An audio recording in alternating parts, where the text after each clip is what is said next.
National conference में कोई भी एकनाथ शिंदे नहीं, एलओपी सुनील शर्मा बनना चाहते हैं सीएम। ये बयान है जम्मू कश्मीर के मुख्यमंत्री उमर अब्दुल्ला का। उमर ने फिर छेड़ा स्टेटहुड राग, बीजेपी को दिया जवाब, अभी जम्मू कश्मीर में चुनाव दूर है। कैबिनेट एक्सपेंशन का भी बताया कारण, कहा जब तक स्टेटहुड नहीं कैबिनेट एक्सपेंशन कैसे होगा। यही है उमर के बयान पर आज का बियॉन्ड द हेडलाइन, पूरा देखिए।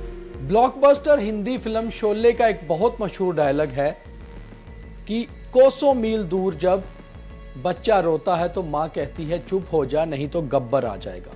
दरअसल चुनाव भारतीय जनता पार्टी ने असम और बंगाल में जीता है और सरकारें वहां बन रही हैं, मगर उसका असर कहीं ना कहीं जम्मू कश्मीर की राजनीति में देखने को मिल रहा है। यहाँ विपक्ष में बैठी हुई बीजेपी यहाँ की सरकार के ऊपर तंज कस रही है और आखिर आज जम्मू कश्मीर के मुख्यमंत्री ने भी उस पर बयान दे डाला।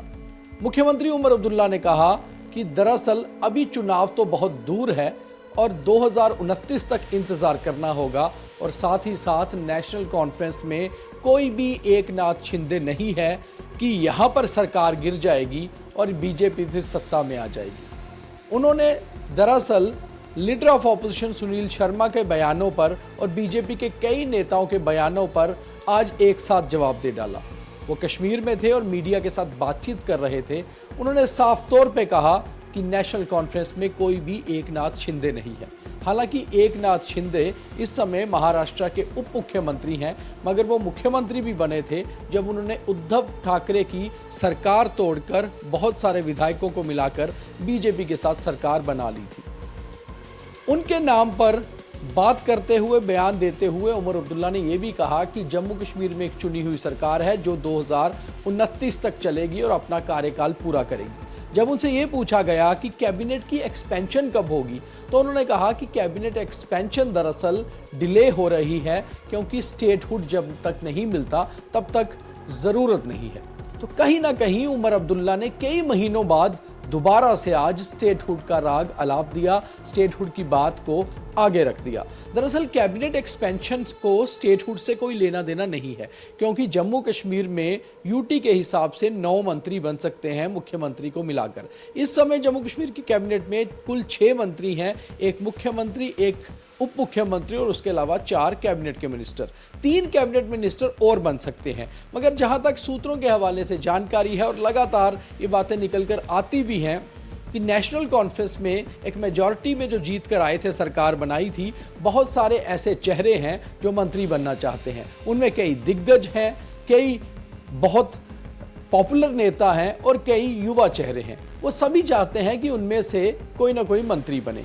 ऐसे में नेशनल कॉन्फ्रेंस के प्रधान doctor Farooq Abdullah, national conference के बड़े चेहरे और मुख्यमंत्री उमर अब्दुल्ला ये डिसाइड नहीं कर पा रहे हैं कि आखिर किसको मंत्रिपरिषद देनी है और किसको 3 लोगों को मंत्री बनाकर कैबिनेट में लाना है।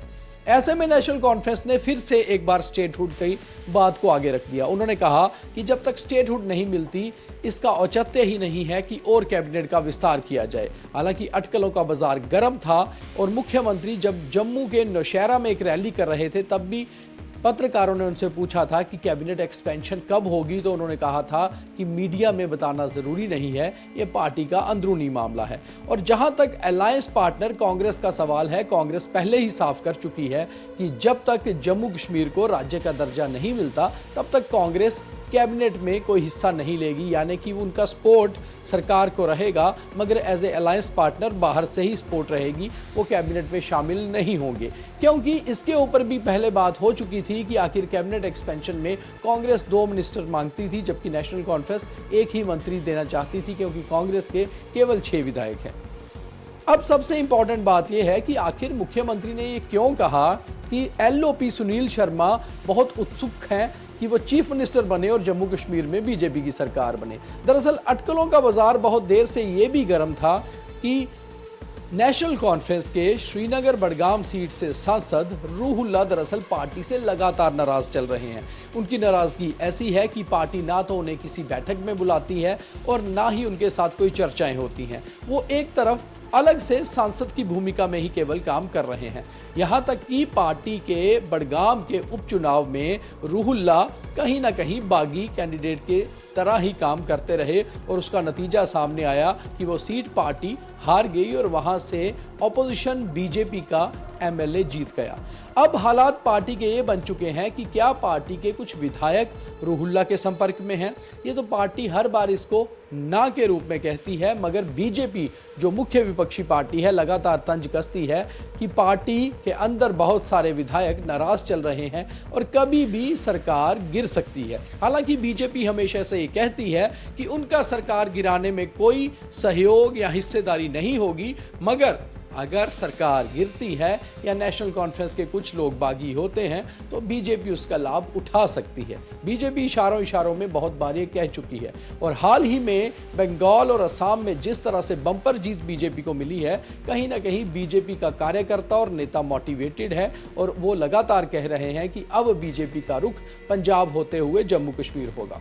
उमर अब्दुल्ला अपनी फ्रस्ट्रेशन कहिए या कहीं ना कहीं जो लगातार जिन बयानों को सुन रहे थे, आज उसके ऊपर उन्होंने साफ कर दिया और ये कह दिया कि एलओपी सुनील शर्मा का अगर ऐसा कोई बयान आता है या वो बयान दे रहे हैं तो कारण ये है कि वो बहुत उत्सुक हैं कि वो चीफ मिनिस्टर बने और चीफ मिनिस्टर की कुर्सी पर बैठने के लिए। मगर उन्होंने कहा कि अभी ऐसे कोई हालात नहीं है, क्योंकि ना तो नेशनल कॉन्फ्रेंस में कोई एकनाथ शिंदे है और ना ही नेशनल कॉन्फ्रेंस अभी सरकार छोड़ने वाली है। हमारा कार्यकाल तो 2029 तक चलेगा और 2029 में ही भारत में आम चुनाव यानी कि लोकसभा चुनाव भी होंगे। तो कहीं ना कहीं उमर अब्दुल्ला ने एक साफ संकेत दे दिया है कि नेशनल कॉन्फ्रेंस की सरकार मजबूत है, उनकी पार्टी में कोई एकनाथ शिंदे नहीं है और उनकी सरकार भी 2029 तक अपना कार्यकाल पूरा करेगी। मगर साथ ही साथ वो अपने पुराने राग को आज दोबारा दोहराते हुए नजर आए और उन्होंने कहा कि स्टेटहुड ही दरअसल उनकी सरकार और उनकी पार्टी का मुख्य मुद्दा है और जब तक वो नहीं मिलेगा कहीं ना कहीं कैबिनेट एक्सपेंशन भी नहीं होगी। तो उमर अब्दुल्ला हैं तो बहुत स्मार्ट राजनेता और बड़ी बात यह है कि एक तीर से दो निशाना कर गए। एक तो बीजेपी को यह बता दिया कि उनकी सरकार मजबूती से चलेगी और दूसरी ओर अपनी पार्टी के कुछ नाराज चल रहे विधायकों को भी ये संकेत दे दिया कि स्टेटहुड प्रथम मुद्दा है, कैबिनेट एक्सपेंशन होगी या नहीं ये बाद की बात रही। तो उमर अब्दुल्ला का यह बयान दरअसल बीजेपी की बम्पर जीत से बौखलाहट के बाद था या फिर वो अपनी स्थिति साफ करना चाहते थे, ये तो मुख्यमंत्री साहब खुद बहुत बेहतर जानते हैं। मगर एक मंजे हुए राजनेता की तरह आज उन्होंने एक ही तीर से 2-3 राजनीतिक निशाने कर दिए। मगर कुछ भी कहें, जैसे ही बीजेपी बंगाल में सरकार बना रही है और असम में भी कहीं ना कहीं बीजेपी मोटिवेटेड है और इसके साथ साथ जम्मू कश्मीर में बंगाल से दूरी तो बहुत है मगर राजनीतिक सरगर्मियां यहां भी बहुत ज्यादा बढ़ रही हैं। आपका इस पर क्या कहना है, हमें कमेंट करके जरूर बताइए। जय हिंद।